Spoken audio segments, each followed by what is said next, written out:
మంత్రాలు అనేవి అందరికీ అర్థం కాకూడదా? ఇవి కేవలం సంస్కృతంలోనే ఉండాలా? నిజమే, పలువురిలో ఈ సందేహం ఉంది.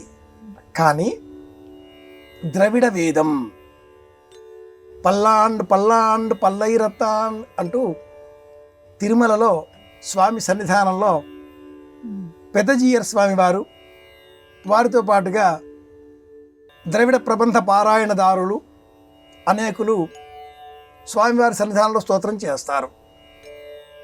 ఇది ద్రవిడ భాష, తమిళం, సంస్కృతం కాదు, కానీ వేద సమం.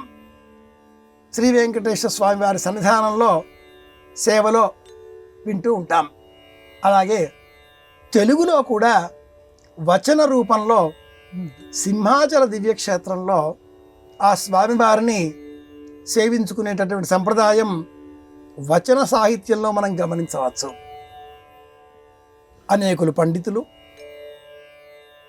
వేదాంతులు, ధర్మం తెలిసిన బౌద్ధిక జీవనులు, దైవ స్మరణ కళ ఆస్తికులు వారి వారి భాషలలో స్వామిని సేవించి ఉన్నారు.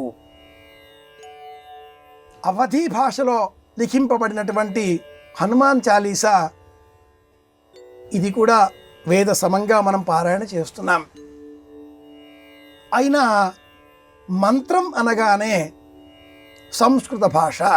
నిజమే, సంస్కృతం దేవ భాష, లిపి లేని భాష, వింటే వచ్చే భాష. ఇందులో ప్రతి ధ్వని మంత్రయుక్తమై ఉన్నది. ప్రతి శబ్దము ఒక దైవాన్ని మన ముందు స్ఫురింపజేస్తుంది.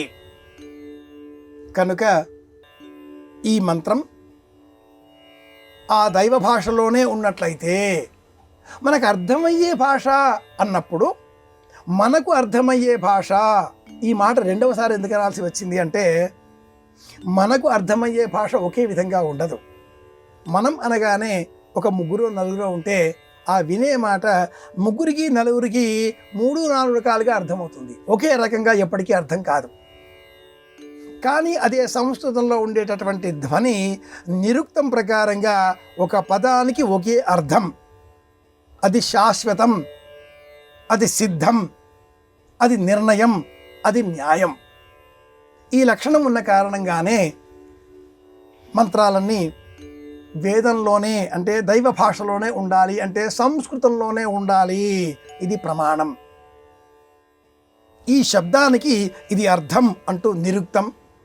ఈ శబ్దాన్ని ఇలాగే విడదీయాలి, లేకపోతే దోషం అనేటటువంటి వ్యాకరణం. ఈ శబ్దాన్ని ధ్వనింపజేసే సమయంలో శారీరకగతమైనటువంటి అంగచాలనాదులు, అవయవాదుల కదలికలు ఇలాగే ఉండాలి అనేటువంటి స్మరణ, అన్నీ కూడా శాస్త్రబద్ధమై ఉంటాయి వేదంలోనే, సంస్కృతంలోనే.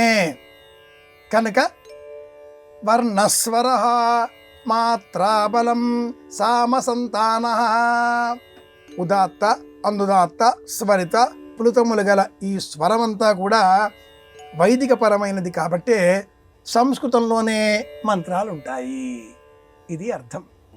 మంత్ర సమంగా ద్రవిడ వేదం చెప్పవచ్చు, మంత్ర సమంగా వచన స్తోత్రావళి ఉండవచ్చు, మంత్ర సమంగా కారికలు ఉండవచ్చు.